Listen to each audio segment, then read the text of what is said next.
お父さんお母さんどうぞ。いらっしゃいませ。じゃあ、さあどうぞ。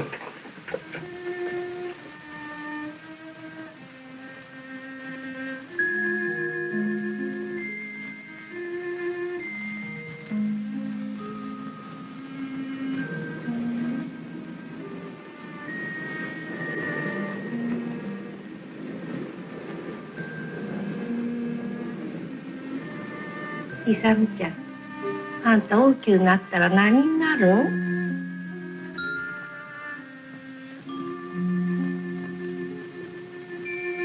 あんたもお父さんみたいにお医者さんか？あんたがのお医者さんになるこらおばあちゃんおるかの？«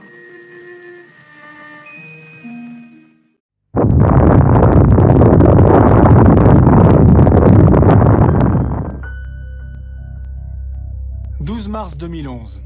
Moins de 24 heures après un tsunami dévastateur, le bâtiment du réacteur numéro 1 de la centrale de Fukushima Daiichi explose. La première catastrophe nucléaire du 3e millénaire commence. Dans les jours suivants, 2 autres réacteurs sont endommagés, libérant des quantités massives de matières très radioactives dans l'environnement.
Nous ne renoncerons pas à la filière nucléaire.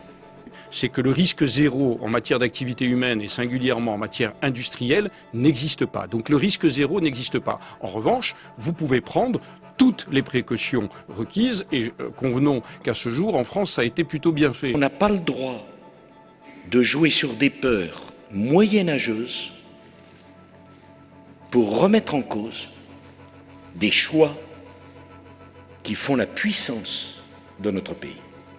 L'autorité de sûreté nucléaire, qui est en France particulièrement exigeante, a incité, a demandé, a exigé même de l'opérateur EDF des précautions supplémentaires en matière de lutte contre les inondations et de prévention. Les problèmes rencontrés par nos centrales sont le plus souvent minimisés ou dissimulés. L'accident Made in France, on l'a frôlé. Le 27 décembre 1999, la tempête du siècle crée une vague de 3 mètres dans l'estuaire de la Gironde. Cette vague géante déferle par-dessus la digue de la centrale de Blaye et vient engorger la station de pompage. Le système de secours se retrouve hors service. Les réacteurs 1 et 2 s'arrêtent. Pendant plusieurs heures, cette centrale située à 40 km de Bordeaux est au bord de l'accident grave.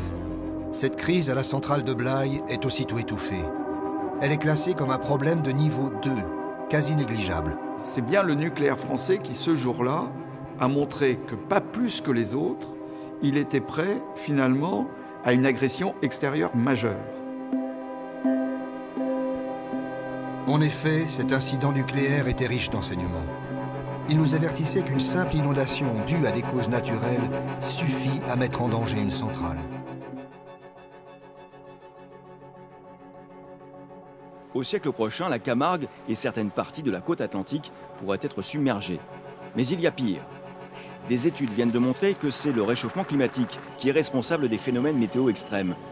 Les incendies qui ont ravagé l'Australie, Les orages de grêle en plein été en France. Et puis récemment, les inondations dévastatrices aux Philippines. Tout ceci devrait se multiplier. Avec l'atmosphère qui se réchauffe, on va avoir des teneurs plus importantes en vapeur d'eau. Et le fait d'avoir des concentrations plus importantes en vapeur d'eau, ça va favoriser la création de nuages et donc de phénomènes de pluie qui vont être de plus en plus importants.